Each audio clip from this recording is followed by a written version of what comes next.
मज्ञानतिमिरान्धस्य ज्ञानञ्जनशलाकया चक्षुरुन्मिलितं येन तस्मै श्रीगुरुवे नमः। वन्देऽहं श्रीगुरो श्रीयुत्पदकमलं श्रीगुरून् वैष्णवांश्च श्रीरूपं साग्रजातं सहगण रघुनाथान्वितं तं सजीवं साद्वैतं सावधूतं परिजनसहितं कृष्ण चैतन्यदेवं श्रीराधा कृष्णपादान् सहगण ललिता श्रीविशाखान्वितांश्च तमादिदेवं करुणानिधानं तमालवर्णं सुहितावतारम् अपार संसार समुद्र सेतुं भजामहे भागवत स्वरूपम्। हे देव हे दैत हे भुवनैक बंधो हे कृष्ण हे चपल हे करुणैक सिंधो हे नाथ हे रमण हे नयनाभिराम हा हा कदानुभवितासि पदं दृशोर्मे। श्री कृष्ण चैतन्य प्रभो नित्यानंद श्री अद्वैत गदाधर शिवसदी गौरभक्त वृंद। हरे कृष्णा कृष्णा कृष्णा हरे हरे हरे राम राम राम हरे हरे। हरे कृष्णा। सर्वप्रथम मैं अपने गुरुपाद पद्म ओम विष्णुपाद अष्टोत्तर शत श्री श्रीमद् भक्तिवेदांत माधव गोस्वामी महाराज के चरण कमलों में अनंत कोटि दंडवत प्रणाम ज्ञापन करता हूँ। हम लोग श्रीमद् भागवत महापुराण में सप्तम स्कंध का श्रवण कर रहे हैं। सप्तम स्कंध ऊती लीला है भगवान की, अर्थात कर्म वासना लीला कि किस प्रकार से 3 प्रकार की कर्म वासनाएं हम लोगों को इस जगत के अंदर बार बार आने के लिए प्रेरित करती हैं। अशुभ वासना, शुभ वासना और मिश्रित वासना। जब अशुभ वासना होती है तो तमोगुण, तो तमोगुण की प्रधानता से यहाँ पर हिरण्यकशिपु का वर्णन किया गया पहले से लेकर और 5वें अध्याय तक। अभी हमारा जो है शुभ वासना अर्थात दैव वासना, इसका प्रकरण चल रहा है 6ठे अध्याय से। ये हमारा 10वें अध्याय तक होगा। इसमें प्रहलाद जी का वर्णन है कि किस प्रकार भगवान का अवतार होता है, प्रहलाद जी की रक्षा करते हैं सभी जो है। और प्रहलाद जी इससे पहले असुर बालकों को उपदेश देते हैं भगवत भक्ति का। उसके बाद भगवान के अवतार होने के बाद, नरसिंह भगवान का अवतार होने के बाद सभी देवता लोग उनकी स्तुति करते हैं और फिर बाद में प्रहलाद जी भी उनकी बड़ी सुंदर स्तुति करते हैं। तो हम लोग 8वें अध्याय में जब भगवान नरसिंह का आविर्भाव हुआ तो हिरण्यकशिपु का वध करने के बाद सभी देवताओं ने उनकी जो है स्तुति की। ब्रह्मा जी, रुद्र, इंद्र, उसके बाद ऋषि, पितर, सिद्ध, विद्याधर, नाग, मनु, प्रजापति, गंधर्व, चारण, यक्ष, किमपुरुष, वैताल, किन्नर और विष्णु पार्षद भी आए थे। तो ये सारी स्तुति जो है एक श्लोक में ही है प्रायः, वो हम लोग 8वें अध्याय में श्रवण कराए हैं। अब 9वें अध्याय के अंदर प्रहलाद जी स्तुति करेंगे भगवान की। प्रहलाद जी की स्तुति बड़ी गूढ़ है, बड़ी रहस्यमयी है, क्योंकि हमको जो भक्तों के द्वारा भगवान की स्तुति की जाती है उसके माध्यम से ही भगवान के स्वरूप का वास्तविक निरूपण होता है। जब भी भक्त लोग भगवान की स्तुति करते हैं तो बड़ी भावभीनी स्तुति होती है, उसमें उनका जो है दीनता होती है और किस प्रकार से वो उनको प्रणाम करते हैं और उनके तत्व का वर्णन उन स्तुतियों में होता है। तो हम लोग बड़े एकाग्र चित्त से अब प्रहलाद जी के द्वारा जो स्तुति है वो सुनेंगे। इस अध्याय में 8वें श्लोक से स्तुति प्रारंभ होती है प्रहलाद जी की और 50वें श्लोक तक है, अर्थात बहुत बड़ी स्तुति है। 43 श्लोक हैं इसमें प्रहलाद जी की स्तुति में। तो अब प्रहलाद जी स्तुति करते हुए प्रहलाद जी नहीं, नारद जी जो है युधिष्ठिर जी को बता रहे हैं। नारद उवाच, क्योंकि जो सप्तम स्कंध है ये नारद युधिष्ठिर जी का संवाद के रूप में ही है। नारद कह रहे हैं प्रथम श्लोक में 9वें अध्याय के एवं सुरादयः सर्वे ब्रह्म रुद्र पुरःसरः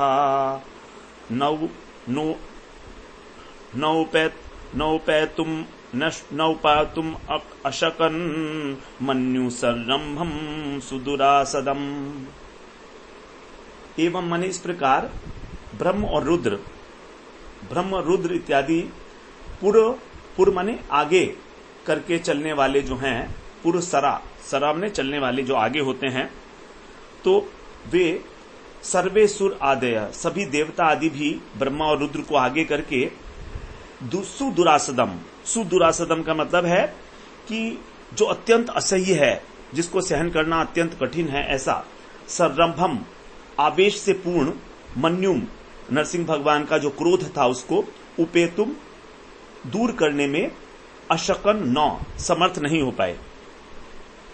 तो देवता लोगों ने ब्रह्मा और रुद्र शिव जी को आगे कर दिया। अब उन्हें मालूम है कि ब्रह्मा जी जो हैं भगवान के पुत्र हैं, स्वयंभू हैं, और जो शिव जी हैं उनसे भी भगवान बहुत प्रेम करते हैं, इसलिए जब भी कोई बात होती है तो देवता लोग इन दोनों को ही आगे कर देते हैं। तो देवता लोगों ने लोगों को आगे किया, लेकिन तो भी जो उनका क्रोध था, आवेश क्रोध का, उसको शांत नहीं कर पाए भगवान का, बल्कि गुस्सा और बढ़ने लगा उनका। तो अब आगे कह रहे हैं, जब उनसे भी शांत नहीं हुए तो फिर क्या कह रहे हैं, सुदुरासदम का मतलब है जिसको पकड़ना बहुत मुश्किल है, उसके आसपास भी नहीं जा सकते, ऐसा क्रोध था उनका। अब दूसरे श्लोक में कह रहे हैं, साक्षात् श्री प्रेषिता देवैर दृष्ट्वा तन्महदद्भुतम् अदृष्टा श्रुत पूर्वत्वात् सानोपेयाय शंकिता। देवई जो देवता थे, उन्होंने साक्षात श्री, जो साक्षात लक्ष्मी जी हैं नारायण की अर्धांगिनी, उनको भी प्रेषिता माने भेजा। उन्हें सोचा कि चलो ब्रह्मा और शिव नहीं कर पाए हैं, इनको संभाल नहीं कर पा रहे हैं, तो लक्ष्मी जी से कहा कि थोड़ा आप जरा देखिए, उनको संभालिए, आपके पति हैं ये। तत् महत अद्भुतम दृष्टवा, तब उस महान अद्भुत रूप को देखकर, जो पूर्व अदृष्ट, जो पहले कभी नहीं देखा गया था लक्ष्मी जी के द्वारा, और अश्रुतत्वात्, और कभी सुना भी नहीं गया था कि भगवान ने इस प्रकार का कोई इतना भयंकर रूप धारण किया है। सा माने वे लक्ष्मी जी, शंकिता आशंका के कारण, उपेयाय न उनके समीप नहीं गई। तो लक्ष्मी जी भी शंकित हो गई कि ये वाला भगवान का इस तरह का रूप जो है मैंने कभी पहले देखा नहीं, तो वो भी सकपका गई लक्ष्मी जी भी। बड़े आश्चर्य की बात है, लक्ष्मी जी तो भगवान की अर्धांगिनी है और पत्नी है उनकी, तो पत्नी तो जो है पत्नी को संभाल ही सकती है, लेकिन वे भी सकपका गई उनका इस प्रकार का रूप देखकर। तो क्योंकि जब देवता लोग और लक्ष्मी जब तक भगवान को जो है शांत नहीं कर सके किसी भी प्रकार से,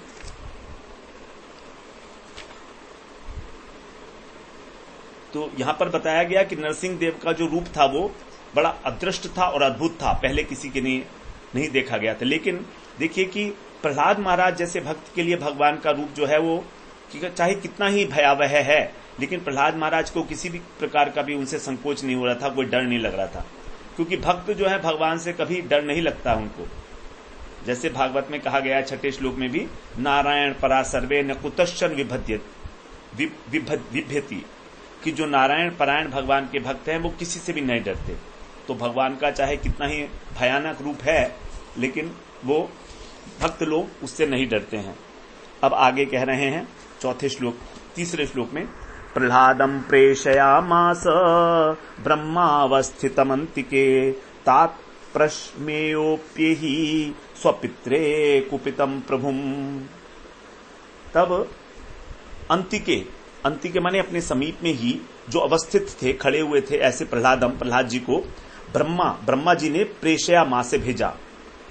क्या कहा उनसे कि हे तात, हे बेटा, स्वपित्रे कुपितम, तुम्हारे जो अपने पिता के ऊपर क्रुद्ध, जो तुम्हारे ये पिता हैं, इनके ऊपर अत्यंत क्रुद्ध हुए, प्रभुम, इन प्रभु के ऊपर ही माने जाओ, समीप जाओ और प्रशमय, उनको शांत करो। तुम्हारे पिता पर ये कुपित हुए थे भगवान नरसिंह, तो अब तुम ही इनको जो है जाकर शांत करो। इस प्रकार से अंतिम जो साधन था उनके पास यही बचा था कि जब देवता लोग भी डर रहे हैं जाने के लिए, लक्ष्मी जी भी डर रही हैं, तो फिर उन्होंने कहा कि अब आप चले जाओ। उनको, प्रहलाद जी को वहां पर भेजा गया। अब चौथे श्लोक में कह रहे हैं, तथेति शनकै राजन् महाभागवतोर्भकः उपेत्य भुवि कायेन नना विधृतांजलि। तथेति, तथा इति, हे राजन, तथा जो आज्ञा, आप कहकर, इति इस प्रकार कहकर, जो महाभागवत हैं, और अर्भक माने बालक, ऐसे प्रहलाद बालक ने, उपेत्य माने उनके समीप जाकर, विधृत अंजलि, हाथों को जोड़कर, कायेन और शरीर से, भुवि ननाम, पृथ्वी के ऊपर साष्टांग दंडवत किया, लौट गए उनके चरणों में पृथ्वी के ऊपर।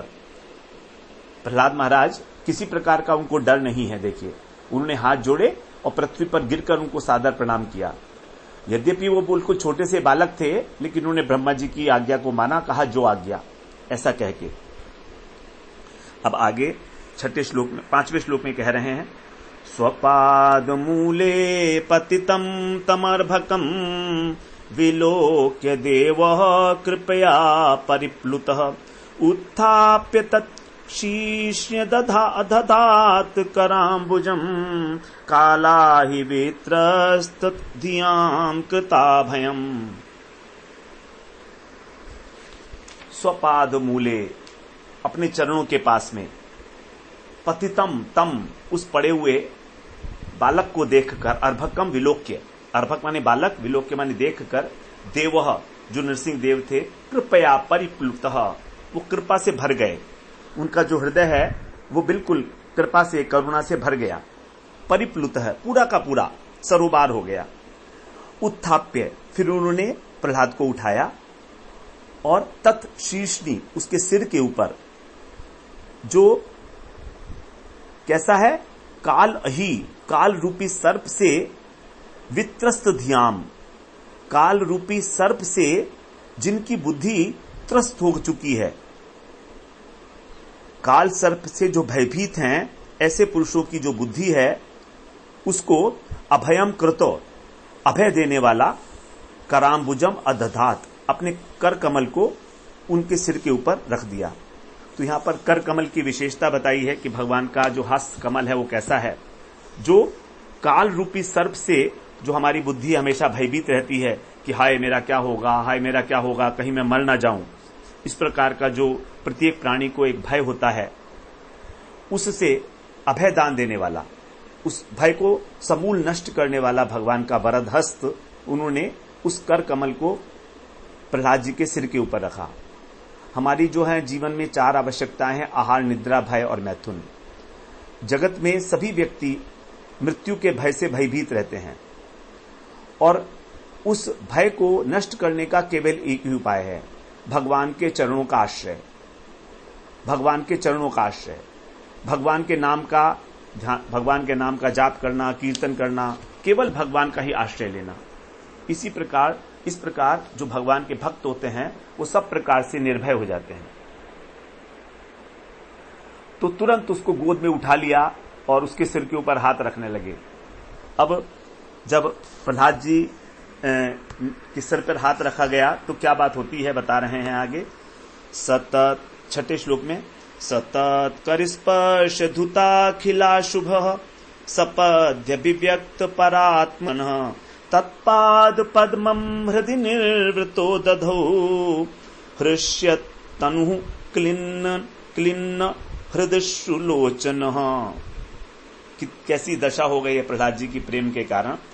100 माने प्रहलाद जी को तत्कर स्पर्श, उन भगवान के कर स्पर्श, हाथों के स्पर्श से अखिल अशुभ, जितने भी उनके अशुभ संस्कार थे वे धुल गए। प्रहलाद जी के जितने भी अशुभ संस्कार थे वो सारे के सारे धुल गए। और फिर वो ऐसे प्रहलाद जी को सपदी, सपदि माने तुरंत, तत्काल।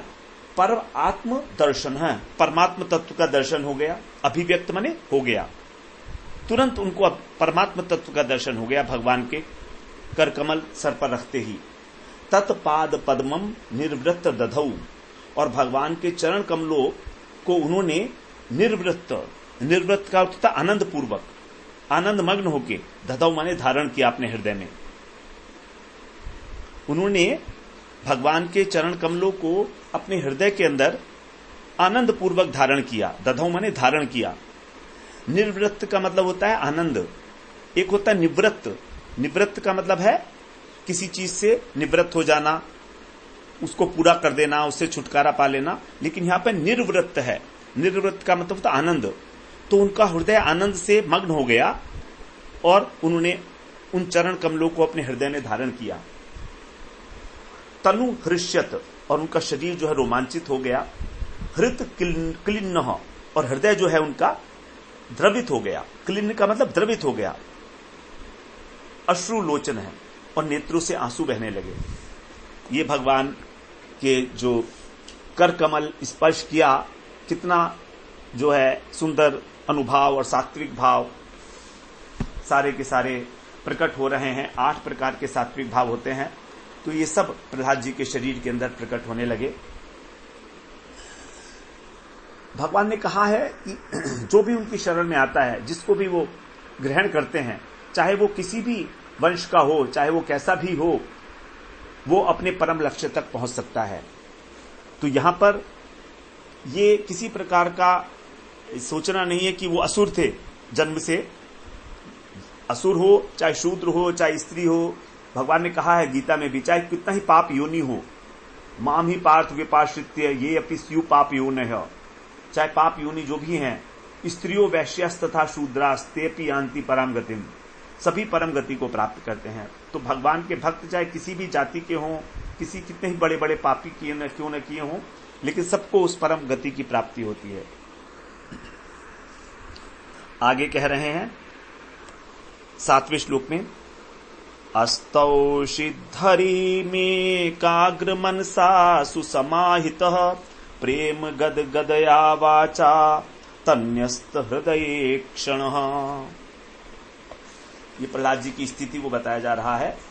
तत् हृदय, उन भगवान में हृदय को, और ईक्षण न्यस्त, ईक्षण माने दृष्टि, तो अपना हृदय और अपनी दृष्टि को भगवान में लगाकर एकाग्र मनसा, एकाग्र मन से, सुसमाहित, अत्यंत संयम को धारण करके मन के, प्रेम गदगदया, प्रेम के कारण जिनका गला गदगद हो गया था, ऐसा वाचा, उस वाणी से, हरिम अस्तौषित, भगवान की स्तुति करने लगे, नरसिंह भगवान की। तो एक प्रकार से प्रहलाद जी को भाव समाधि की प्राप्ति हो गई, और भाव समाधि में वो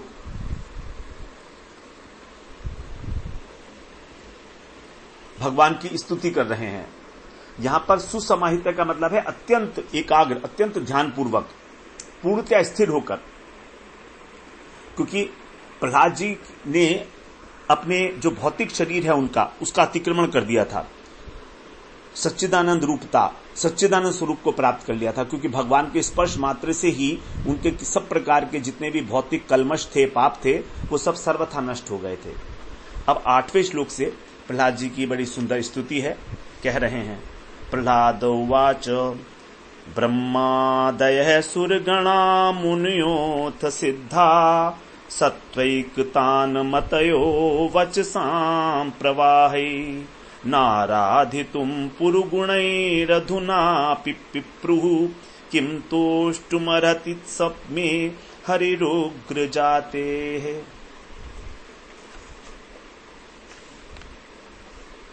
यहां कह रहे हैं सत्व एकतान है, अर्थात सदा सत्व गुण में लगे रहने वाली एकतान, मन की एकतानता का बड़ा महत्व है योग साधन के अंदर। एकतानता मतलब जहां पर मन बिल्कुल एकाग्र हो जाता है, उसको एकतानता बोलते हैं। तो यहां पर जो है कह रहे हैं सत्व एकतान, अर्थात हमेशा सत्व गुण में लगी रहने वाली मत है मानी बुद्धि वाले जो ब्रह्मादय ब्रह्मा आदि सुरगणा ऐसे ब्रह्मा आदि देवता हैं और मुने हैं मुनिगण हैं और सिद्ध लोग हैं, वे वचसाम प्रवाही वाणी की धारा से अपनी वाणी से धारा प्रवाह पुरु गुणई पुरु का मतलब होता है गुण, नहीं पुरु का मतलब है बहुत अधिक, तो अपने बहुत अधिक गुणों से जो हैं अधुना अपि अब तक भी आराधितुम आपकी आराधना करने में अर्थात आपको प्रसन्न करने में पिपरु न समर्थ नहीं हो पाए। प्रहलाद जी वहीं पर ही खड़े हुए हैं, वो देख रहे हैं कि देवता ऋषि ब्रह्मा रुद्र सभी लोगों ने सिद्ध सभी लोगों ने भगवान की स्तुति की है, लेकिन और इनकी बुद्धि हमेशा सत्वगुण में स्थित होती है, लेकिन तो भी वो भगवान को प्रसन्न नहीं कर पाए, आराधना नहीं कर पाए। तो फिर कह रहे हैं मैं माने मुझ उग्र जाते जो अत्यंत उग्र जाति में उत्पन्न हुआ है, असुर जाति में उत्पन्न हुआ है, ऐसे मुझसे तोष्टुम अर्हति किम, क्या आप मुझसे संतुष्ट होने योग्य हैं? क्या आप मुझसे संतुष्ट हो सकते हैं? मैं तो असुर जाति में उत्पन्न हुआ है जो घोर है, जो अत्यंत उग्र जाति कही गई है, जबकि सत्वगुण में स्थित जो ब्रह्मा इत्यादि देवता हैं वो भी आपकी स्तुति कर और आपको प्रसन्न करने में समर्थ नहीं हो पाए, तो मेरी क्या सामर्थ्य है? उनके अंदर अनेक अनेक प्रकार के गुण हैं, सभी के अंदर सभी लोकपाल हैं, भगवान के आधिकारिक जीव हैं, और अभी तक आपको प्रसन्न नहीं कर पाए, तो क्या एक बालक से आप संतुष्ट किए जा सकते हैं? तो ये एक तरीका है कि हाँ, ये इसको जो है बोला जाता है काकू पद्धति, संस्कृत में काकू पद्धति कहने का, क्योंकि मैं तो बिल्कुल अभी बच्चा हूं, कुछ भी नहीं जानता हूं और असुर कुल में उत्पन्न हुआ हूं, तो अर्थात मैं आपको संतुष्ट नहीं कर पाऊंगा, ऐसा मेरा सोचना है। प्रहलाद जी ने सबसे पहले यही बात की भगवान से। अब 9वें श्लोक में कह रहे हैं, मन्ये धनाभि जन रूप तपः श्रुतौज तुतौजस तेज है प्रभाव बल पौरुष बुद्धि योगा नाराधनाय हि भमन्ति परस्य पुंसो भक्त्या तुतोष भगवान गजयूथ पाय। मन्ये माने मैं ऐसा मानता हूं। देखिए यहां पर भी मन्ये शब्द का प्रयोग है। प्रहलाद जी की स्तुति में और पहले भी जो प्रहलाद जी ने असुर भक्तों को उपदेश दिया है उसके अंदर अनेकों बार मन्ये शब्द का प्रयोग किया गया है।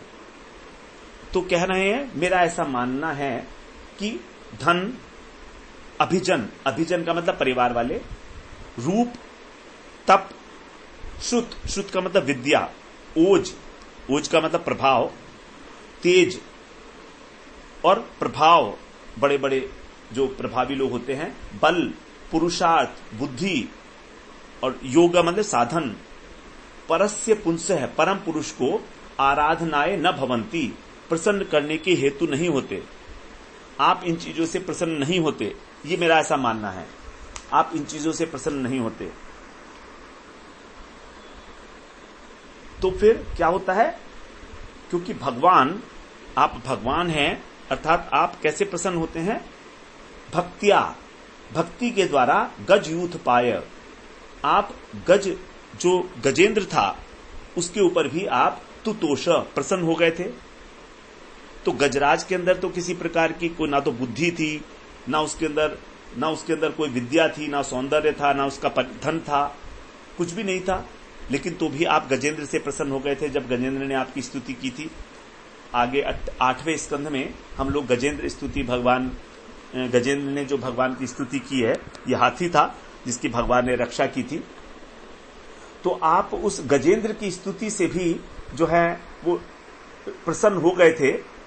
इसका मतलब भगवान हमारी किसी भी जो हमारे अचीवमेंट्स हैं, जो हमारी फिजिकल, जो हमारे वर्ल्डली अचीवमेंट्स हैं, उनसे कभी भी प्रसन्न नहीं होते। भगवान केवल भक्ति के द्वारा ही जाने जा सकते हैं। भक्त्या माम अभिजानाति यावान यश्चास्मि तत्त्वतः।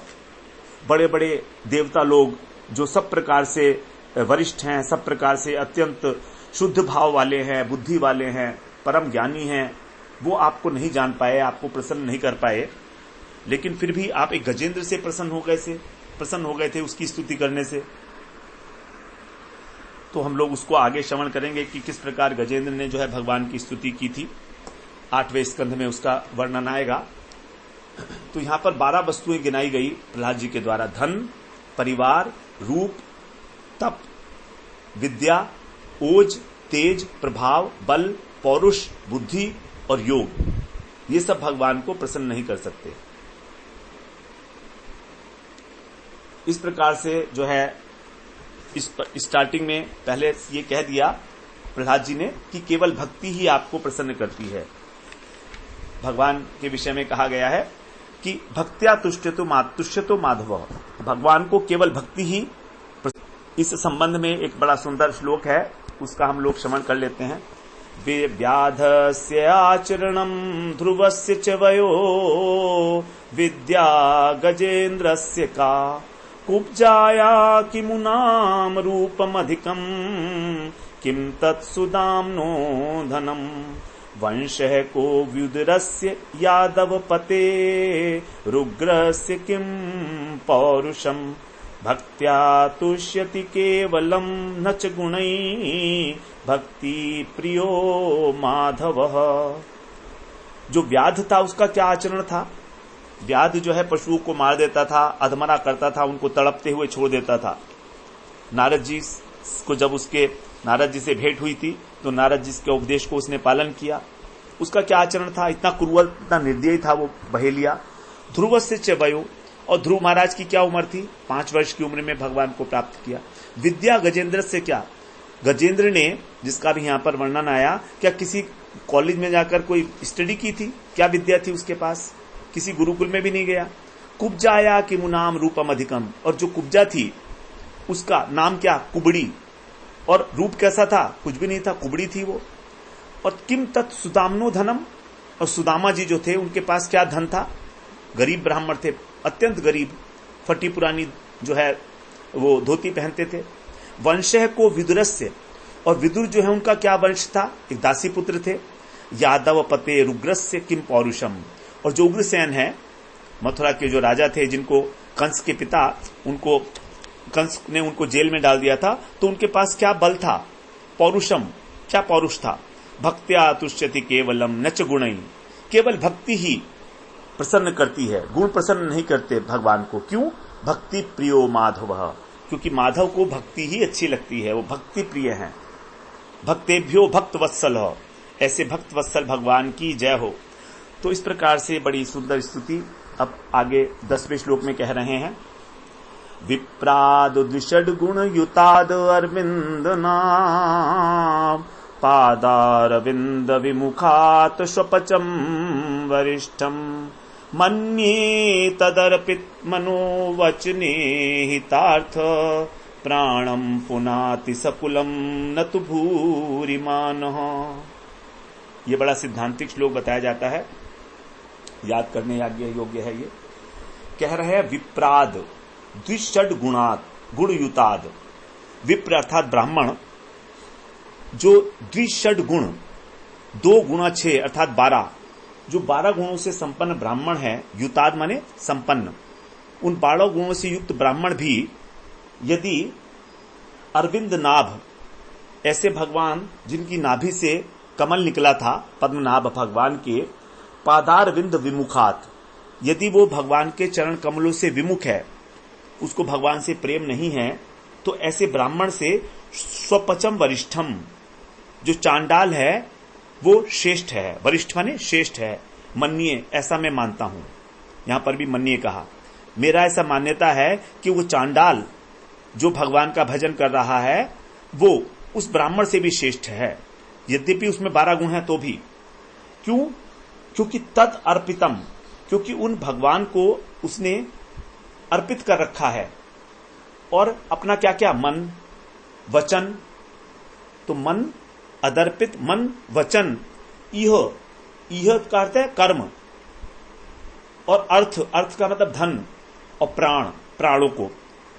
तो उसने अपने मन को, अपनी वाणी को, अपने कर्म को, कर्म के द्वारा यहां पर शरीर को लेना चाहिए क्योंकि शरीर के द्वारा कर्म किए जाते हैं, तो शरीर को, धन को और प्राणों को तो ऐसा आपको अर्पित प्राण वाला वो जो स्वपच है, जो चांडाल है, वो सकुलम अपने कुल के सहित अपने को और अपने कुल को भी पुनाति माने पवित्र कर लेता है।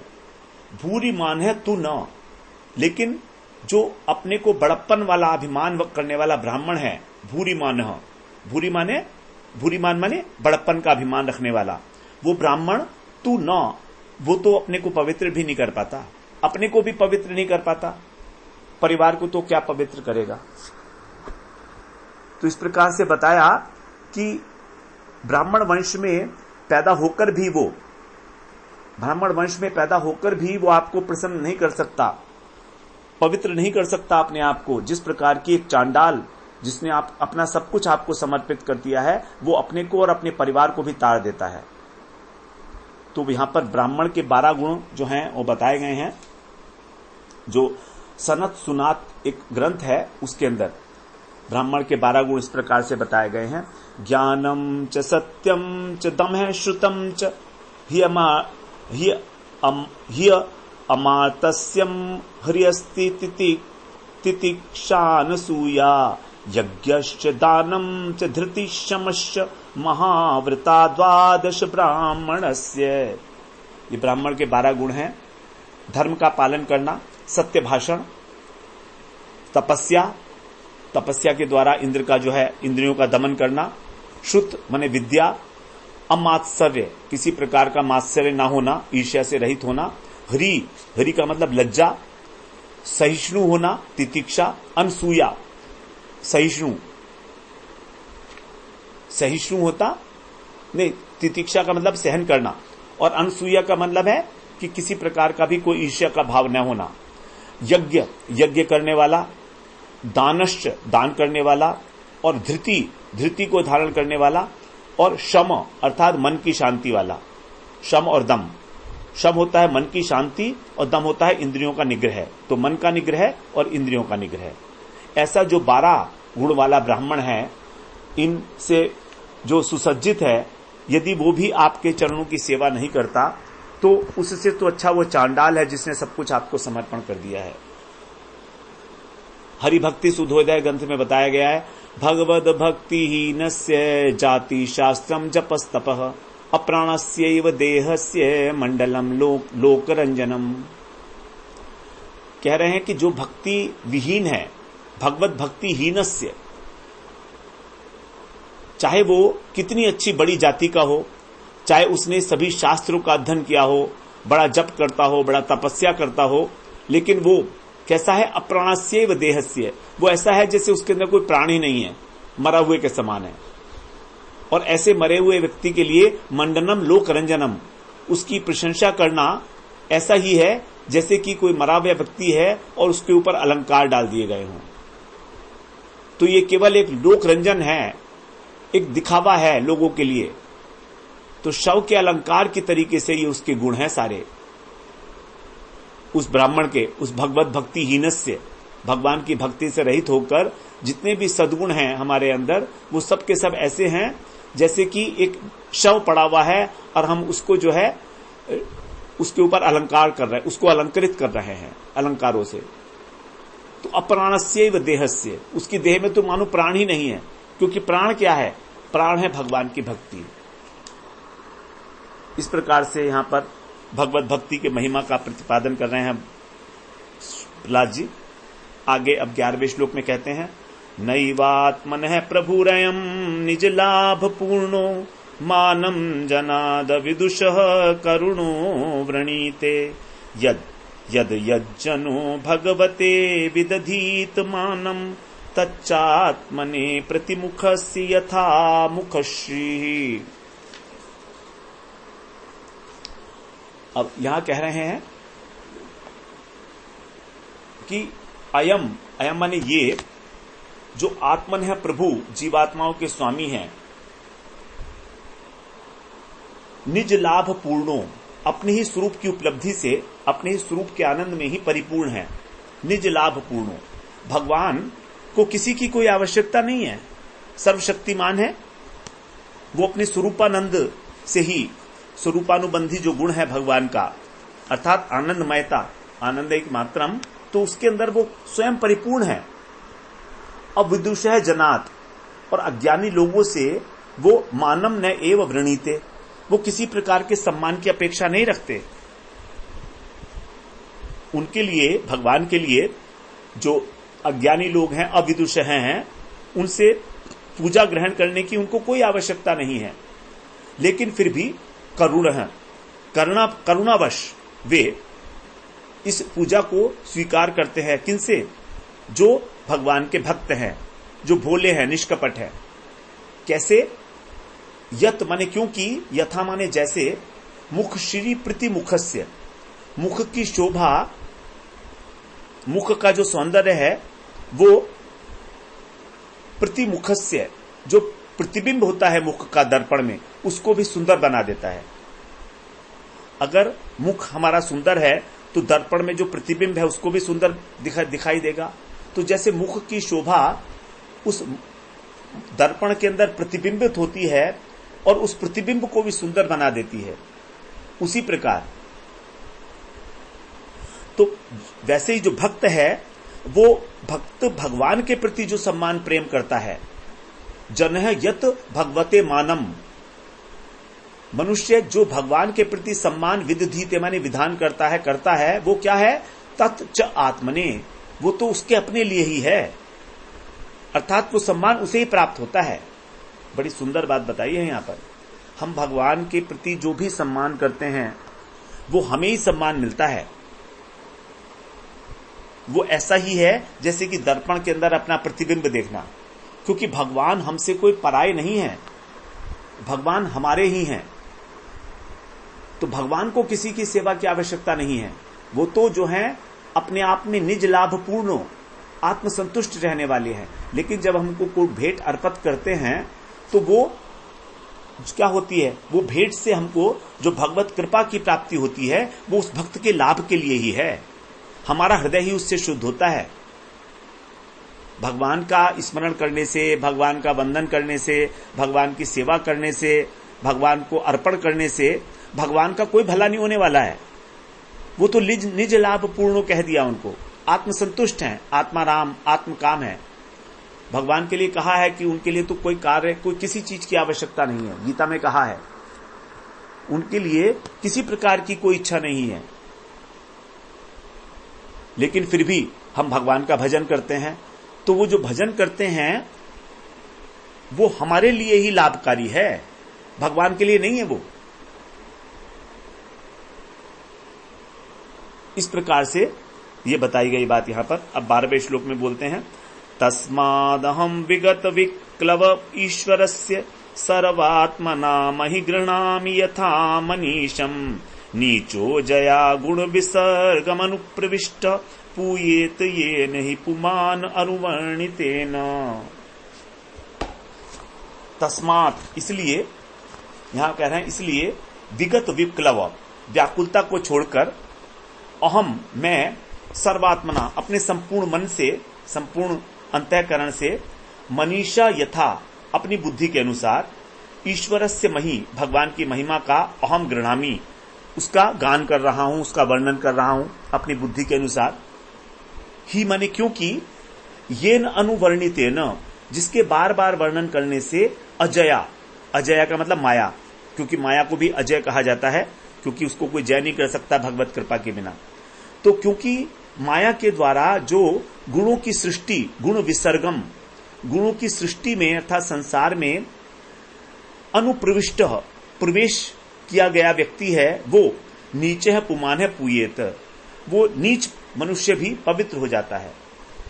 तो भगवान के गुणों का वर्णन करने से, भगवान की महिमा इस प्रकार की है, उनके गान का इस प्रकार का प्रभाव है कि अविद्या के वश में, माया के वश में जो एक व्यक्ति, जीव निकृष्ट रूप से पड़ा हुआ है, वो पवित्र हो जाता है। पुमान पूयेत, जिसके वर्णन करने से, अर्थात मैं अपनी वाणी को पवित्र करने के लिए, अपने हृदय को पवित्र करने के लिए ही आपकी वर्णन, आपकी महिमा का वर्णन कर रहा हूं। और आपकी महिमा का वर्णन मैं वहीं तक कर पाऊंगा जहां तक मेरी बुद्धि जा सकती है, क्योंकि आप अत्यंत महान हैं और मैं अत्यंत लघु हूं। इसलिए मेरा यही एकमात्र कर्तव्य है कि मैं आपके लिए आपकी प्रार्थना करूं, आपकी महिमा का गान करूं, क्योंकि आपने कहा है कि केवल भक्ति के द्वारा ही आपको जाना जा सकता है। इसलिए प्रहलाद महाराज जो हैं अपनी स्थिति का कि अत्यंत असुर हैं, वो एक छोटे से बालक के रूप में हैं, लेकिन तो भी कह रहे हैं ठीक है, ब्रह्मा जी की आज्ञा हुई है तो मैं अपनी बुद्धि के अनुसार अब आपका वर्णन, आपकी महिमा का गान करने में प्रवृत्त हुआ हूं। इसमें मेरा ही जो है भला है, क्योंकि मेरा हृदय ही पवित्र होगा। इस प्रकार से 12वें श्लोक तक हम लोगों ने श्रवण किया आज 9वां अध्याय में। अब अगले सत्र में हम 13वें श्लोक से श्रवण करते हैं। वांछा कल्पतरुभ्यश्च कृपा सिंधुभ्य एव च पतितानां पावनेभ्यो वैष्णवेभ्यो नमो नमः।